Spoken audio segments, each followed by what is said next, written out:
Hello hi नमस्कार दोस्तों, स्वागत है आज के इस नए वीडियो में। आज के इस नए वीडियो में हम लोग जानने वाले हैं ओम के नियम के बारे में। क्या होता है ओम के नियम? ठीक है। तो कक्षा 10 का एक जो है कि इम्पोर्टेंट टॉपिक है ओम का नियम, जिसको आज हम लोग पढ़ने वाले हैं, जानने वाले हैं क्या होता है ओम का नियम। सबसे पहले बात करी जाए तो इसे किस वैज्ञानिक ने दिया?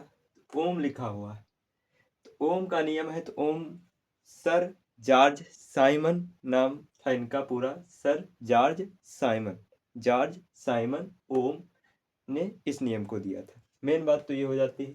फिर इन्होंने बताया था कि कोई चालक लिया जाए। चालक मतलब जिसमें आप धारा को प्रवाहित कर सकें। कोई चालक मान लीजिए है जिसमें आप धारा को फ्लो करवा सकें, बहा सकें। उन्होंने कहा कि यदि किसी चालक की भौतिक अवस्था को, यदि किसी चालक की भौतिक अवस्था मतलब ताप में, लंबाई में, क्षेत्रफल में कोई परिवर्तन ना किया जाए। अगर क्षेत्रफल कोई है, चालक मान लीजिए ये है, इसकी लंबाई L है, क्षेत्रफल A है, ठीक, टेम्परेचर T है, इनमें अगर हम कोई परिवर्तन ना करें, ये अगर हम परिवर्तन ना करें, जितना है उतना ही रखें, टेम्परेचर जितना है, लंबाई जितना है, क्षेत्रफल जितना है, अगर हम उतना रखते हैं तो कह रहा है में परिवर्तन ना किया जाए, तब चालक के सिरों पर आरोपित विभवांतर विभवांतर और कह रहा है उसमें बहने वाली धारा का अनुपात नियत रहता है। नियत मतलब बताते हैं कि अगर कह रहा कि चालक मान लीजिए हमने कोई लिया, उसमें हमने धार जो है कि ताप, लंबाई और क्षेत्रफल में कोई परिवर्तन नहीं किया, तो उसमें जो विभवांतर होगा और आई होगा उसका मान नियत रहेगा। हाँ, यानी कि अगर हम विभवांतर को बढ़ाएंगे, धारा भी बढ़ जाएगी अपने आप, उसका मान अपने आप एडजस्ट होता हुआ चला जाएगा। ये बात ओम ने बताई। कैसे बताई? मान लीजिए कह रहा है वी मान लीजिए जैसे धारा को आई होते हैं इलेक्ट्रॉन के गति करने को। मान लीजिए किसी चालक में इलेक्ट्रॉन अगर गति कर रहे हैं, किसी चालक में इलेक्ट्रॉन गति कर रहे हैं, उसे हम धारा बोलेंगे। कितनी स्पीड से चल रहे हैं, कितनी स्पीड से चल रहे हैं, वो किसके कारण वो स्पीड आ रही है, उससे हम वी बोलेंगे। यानी कि जो धक्का देगा इलेक्ट्रॉन को, जो धक्का देगा वो वोल्ट या विभवांतर कहलाएगा। बात समझ पाएंगे कि जो इलेक्ट्रॉन को धक्का देगा, आगे बढ़ाने का काम करेगा, वो वोल्ट करेगा। और यहाँ पे जो आर लगा हुआ है, ये इलेक्ट्रॉन की गति को जो है कि रोकने का काम करता है। प्रतिरोध मतलब ब्रेकर, प्रतिरोध मतलब ब्रेकर, यानी कोई रास्ते में आप जाते हैं तो ब्रेकर मिलता है। ब्रेकर क्या करता है? आपकी स्पीड को डाउन करने का काम करता है। तो ठीक उसी प्रकार से यहाँ पे जो यो प्रतिरोध लगा हुआ है, ये ब्रेकर का काम करता है, यानी कि धारा के मार्ग में रुकावट का काम करता है। लेकिन जो वोल्ट होता है, ये विभवांतर जो है कि इलेक्ट्रॉन की गति को क्या करता है? आगे बढ़ाने का काम करता है। ये बताया था किसने? ये बताया था ओम ने। ओम सर जॉर्ज साइमन ओम ने बताया कि अगर ताप में, लंबाई में, क्षेत्रफल में परिवर्तन न किया जाए, तब चालक, जो हम चालक लेंगे जिसमें हम धारा बहाएंगे, तो उसमें विभवांतर तथा उसमें बहने वाली धारा का अनुपात नियत रहेगा। अगर मान लीजिए मैंने धारा ले ली, विभवांतर 40 ले लिया, विभवांतर 40 ले लिया, और आई का मान हमने कितना ले लिया? 10 ले लिया। आई का मान हमने 10 ले लिया, ठीक। तो 10 से करना 10, तो आर बराबर आएगा 4, 4 ओम आएगा। आर कितना है? 4 ओम।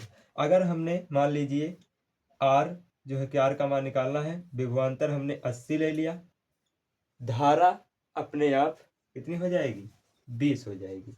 तो 20 दो, दो चौके 8, 20 चौक 80। यानी कि आप देख रहे हैं कि अगर हम वोल्ट बढ़ा रहे हैं, धारा अपने आप एडजस्ट हो रही है। यानी वोल्ट बढ़ाए, विभवांतर बढ़ाए, धारा अपने आप एडजस्ट हो गई, धारा अपने आप एडजस्ट। लेकिन विभवांतर में कोई परिवर्तन नहीं हुआ, विभवांतर में कोई परिवर्तन नहीं हुआ।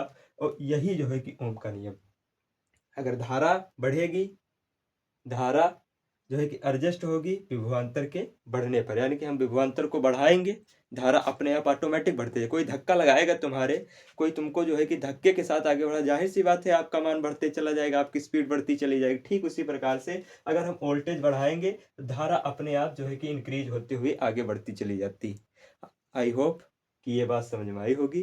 ठीक है, अब फिर यहाँ पे एक जो है कि डायग्राम दिया गया है। डायग्राम कभी कभी पूछ लेता है कि डायग्राम के बारे में आप बताएं कि कैसे जो है कि बताया था ओम ने किस किस प्रकार से नियम काम करता है, चित्रीय निरूपण दीजिए।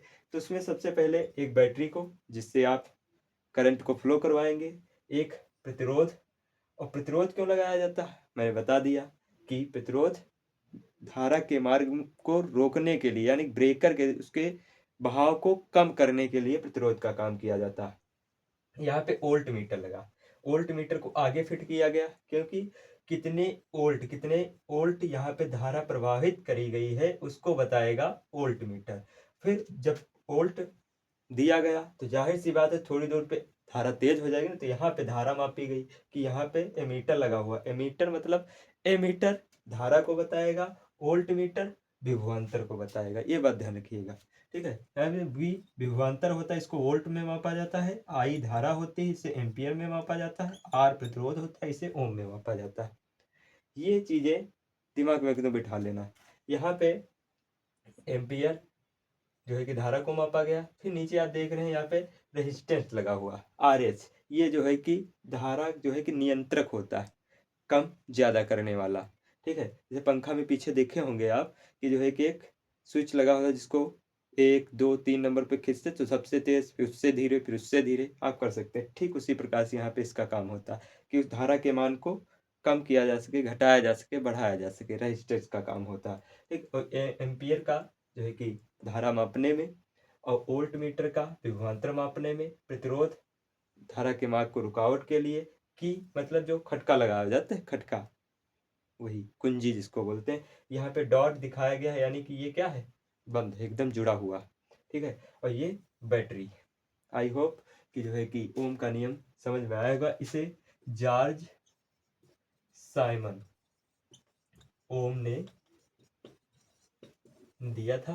ठीक है, कि ये किसी भौतिक चालक की भौतिक अवस्था में परिवर्तन न किया जाएगा तो उसमें विभवांतर और बहने वाली धारा का अनुपात सदैव नियत रहेगा।